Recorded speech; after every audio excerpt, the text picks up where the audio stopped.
Halo semuanya, selamat datang di segmen analisa. Aku lagi di Danau Toba. Depanku ini adalah Danau Toba. Aku sembari menikmati ketenangan di Pulau Samosir ini. Aku mau bahas mengenai update perkembangan dari kasus pembunuhan Ibu Tuti dan juga Amel di 18 Agustus 2021. Sudah hampir 2 tahun teman-teman kasus ini terjadi dan ada 2 nyawa manusia yang dihilangkan begitu saja. Aku masih ingat banget ada keterangan dari Menko Polhukam Mahfud MD yang mengatakan bahwa jika alat bukti sudah lengkap, kemudian kepolisian tidak mentersangkakan orang tersebut, itu adalah bagian dari pelanggaran hukum. Kenapa seperti itu? Ini Mahfud MD mengatakan beberapa kali ya dalam kasus yang berbeda, tetapi hukum adalah sama karena semua orang itu di mata hukum juga sama. Dan dalam aturan hukum di Indonesia dibutuhkan 2 alat bukti untuk menentukan satu orang menjadi tersangka. Alat bukti ada 5, keterangan saksi, keterangan ahli, keterangan terdakwa, petunjuk, dan juga surat. 2 aja dari sini itu sudah bisa menentukan seseorang menjadi tersangka.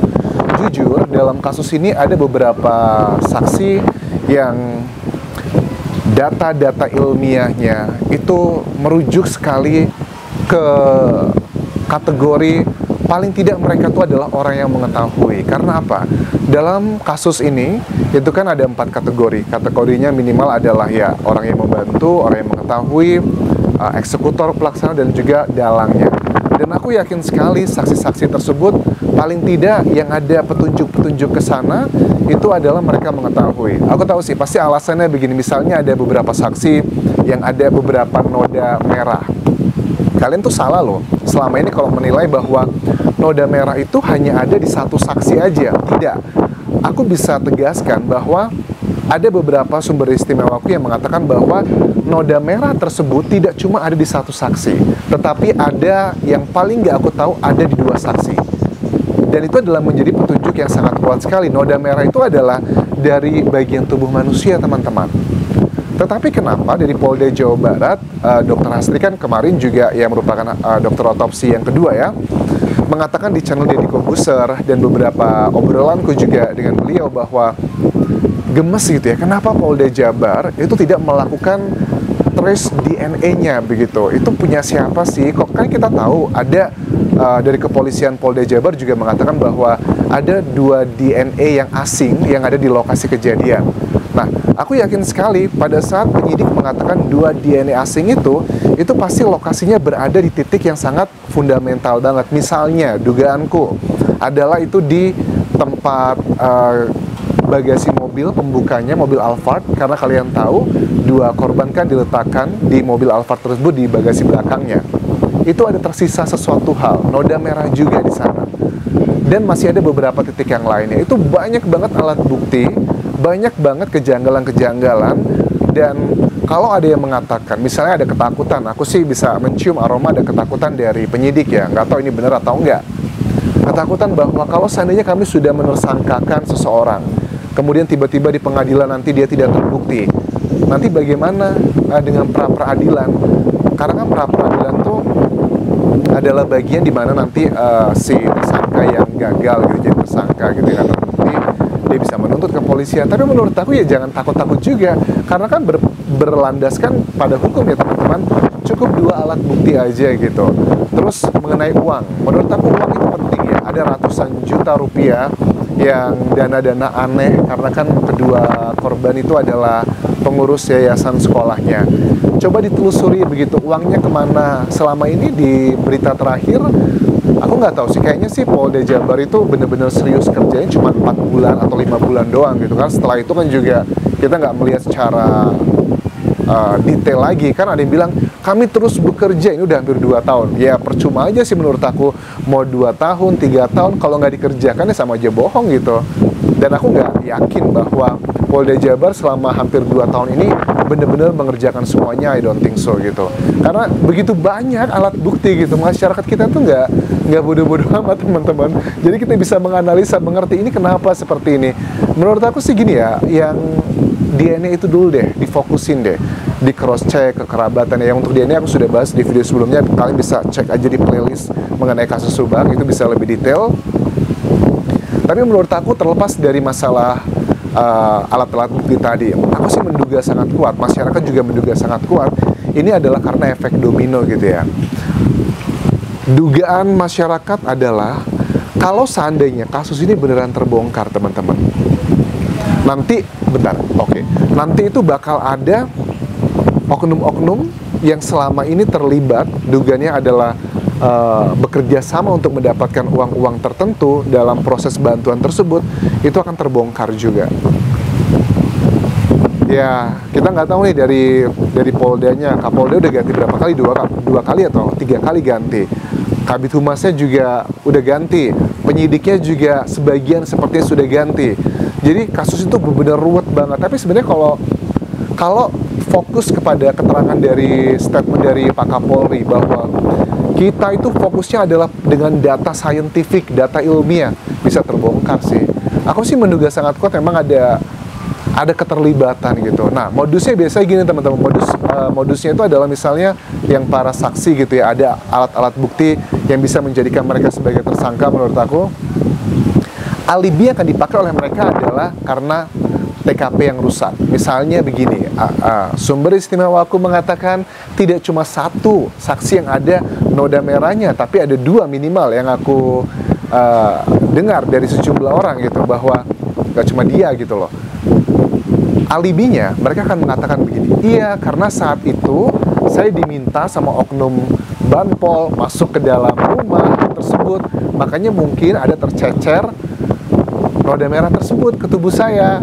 Atau juga, oh iya karena saat itu saya diminta masuk untuk ngelihat A, B, C, dan D, pasti nanti akan ada noda merah saya.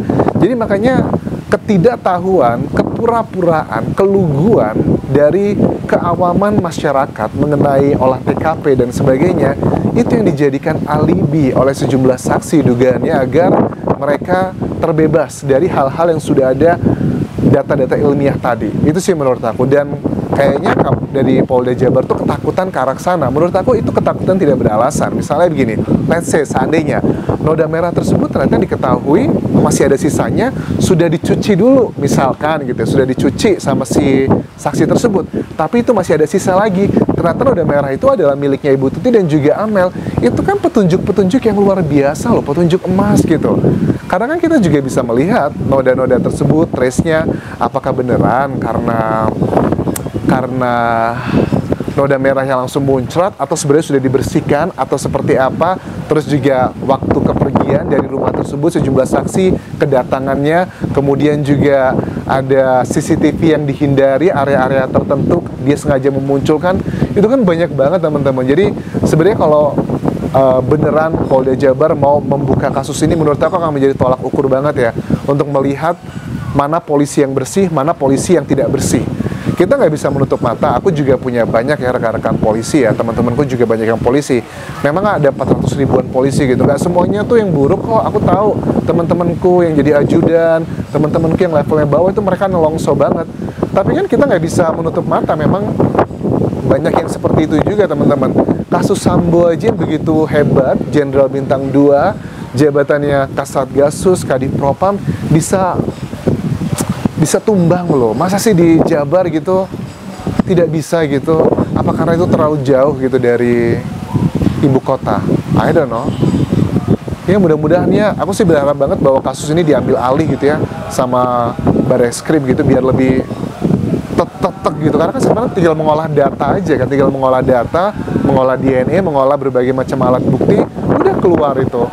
Jadi ya kalau semuanya rely kepada CCTV, buat apa ini gitu loh. Maksudnya, wah CCTV-nya mati, ya masa ada kasus pembunuhan semuanya rely kepada CCTV, lantas buat apa kemampuan dari kepolisian kita yang terhormat gitu teman-teman.